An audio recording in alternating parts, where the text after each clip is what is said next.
Give me a signal. Jackie Earley began her career in dance, theater, and poetry during the Civil Rights Movement in the 1960s. She has worked with the Caramoo Theater, the Free Southern Theater, the National Black Theater, and the Cleo Parker Robinson Dance Company.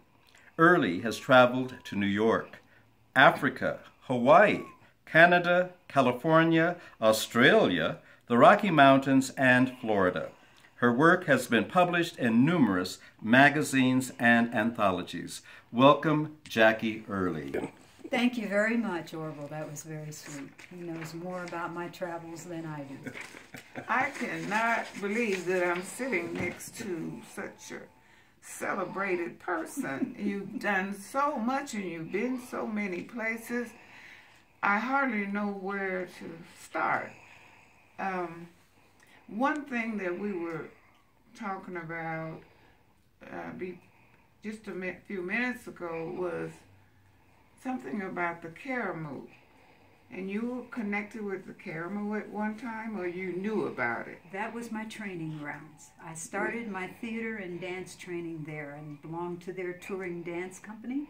And I did everything in the theater that could be done. They taught me lighting, stage direction, sets, striking the sets, and a few acting roles, but mostly dancing there.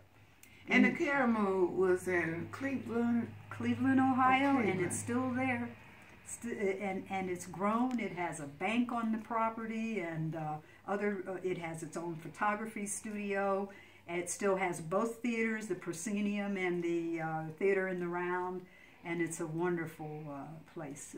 I remember to this day how excited I was one year when Caramoo brought a group and they performed at Denver University out on the lawn. Really? And in the cast was one of my friends who had attended Central State. It was Wilberforce at that time in Ohio.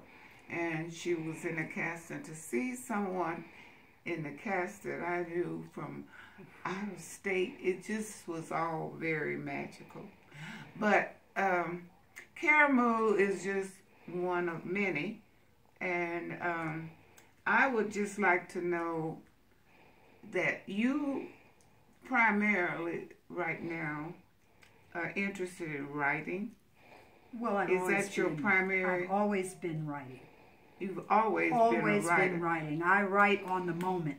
When Free Southern Theater hired us and we had to tour through Mississippi, you know, the whole idea was to do shows out in the boondocks, out where we could get people registered and voting, because we're talking the 60s when they were afraid to come out. Our people were afraid. They were living in the small towns, Orville, Mississippi, you know, Jacksonville. We went through Texas. We went to some colleges, Texas A&M. It was like, it was a political theater.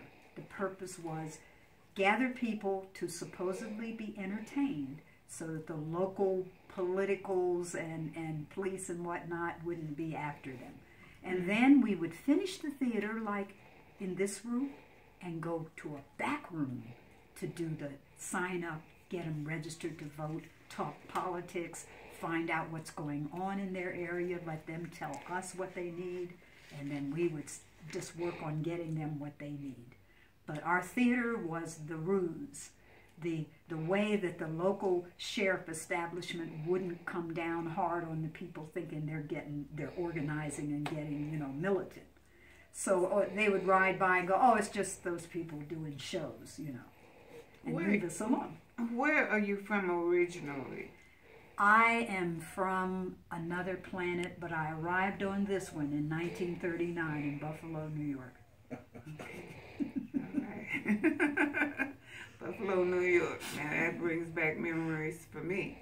You've been up around Lake Huron, the five Great Lakes? Not extensively. So cool. I have relatives that left Memphis, Tennessee, and went to Buffalo, so I went there to visit. So, you know, there's connections. When you have a large family, you're connected all over in a lot of places. the other thing I wanted to ask you is, you have been active in an arena that, in my opinion, it's never been fully appreciated by the masses, particularly theater, I think. And I often wonder why. I don't feel that way. The masses couldn't ignore us. The energy of the 60s was so fulfilling. We were everywhere. When I left Free Southern Theater, I returned to New York City. And poetry was the quickest theater you could get to. Well, you didn't need a set. You didn't need a director. You just that's put poetry. The drama out there for the public. I consider that poetry as opposed to, I mean, it's theater, it's acting. Yes, it is. But it's not traditional theater, and I guess I was thinking of traditional theater. Well, that's you know, theater is way beyond what we used to call traditional. You know, they've even taken it off the stage and around the building and in the air and off. You know, think of the African show, which I'm sure you all saw, with the animals, the actors. The Lion King. Lion King. They were wearing all this, and they were coming out of the bleachers or out. They were swinging on things. It was awesome. It surrounded you. Theater stepped off the stage a long time ago. They're everywhere. And of course, it grew to be outdoors and you know, pop-up theater. I write pop-up theater scripts right now. They're like 15 minutes long at best, maybe 20, you know. But in Miami, we're calling that pop-up theater because you may be standing on the corner waiting for a red light in Miami, and suddenly there's a drama going on right in front of you. Right. 2 or 3 people begin to act something out. Mm-hmm. And I have no problem with improvs or spontaneous theater, but I'm saying that it seems to me that too often we rely on traditional theater where based on the Shakespearean era, and where people get up on the stage and they project to an audience that's in front of them. The idea of extending theater to be more than just that is fine with me, because if that's where the people are, that they're moving towards that, and that's somewhat what Eden is about. We don't have a stage, so we can't do traditional things, and we do a lot of things on the porch. But of course, you know, you're limited. You do mean literally out front. Literally right. On the porch. All right. That's where I did my first theater, at home on the front porch. It'd be Mom's birthday, we'd give a show. No, seriously. As little kids, we would arrange shows for Mom and Dad's birthday or whoever, whichever relative. Mm-hmm. And we would act, we would make comedy. I was the writer, director, producer. That meant getting Kool-Aid and cookies out there. Right. But yeah, it was there all the time. And you know, and I think the reason why is because living on a farm in Ohio, I was taken from Buffalo to a farm in Ohio. And because my folks, the Earleys who raised me, were way ahead of their time. That idea of back to the land, raise your own food, all of that, they were there. I think the Great Depression did that to them. They were like, we got to have our own land, own food. So there I was on a farm, and you entertained yourself at night. We didn't have television. I come from back in that day when you did have one. You put aluminum around the aerial and hoped you got one channel for 1 hour. So we were our theater. And Mom, she and Dad would sit on the front porch, and he would play guitar, and she would play banjo, and Dad would play spoons, and he would do ham bone, ham bone, ham bone, ham bone, where you been? And we were like, you know, and then us little kids would be in there doing our part and singing behind them and stuff. So we were doing theater. We were entertaining ourselves. Well, I think that that is the way that things are going. I remember watching one of the awards events on TV, and they had created a category for rappers. Never in the history had rappers been given any consideration for their art. And you can tell by looking at them, listening to them, that it isn't something that just is mishmash. They have worked it to a fine art. Well, and so you know who did that, don't you? New York had Poets in the Schools program. It was an agency called Poets in the Schools, and we're talking 60s. And so Nikki Giovanni, Imamu Baraka, Jackie Earley, Don Lee, thank you, Haki Madhubuti. Can't forget those African names. We were going into the schools. I used to be kind of proud to say the rappers you see today are the young kids we stood in the classroom. We were invited to assist the English teacher in helping underprivileged children be more interested in language studies, writing, etc., etc. And that's all of that is what grew out of being in theater, because I could go anywhere. As I say, pop-up theater, that's me.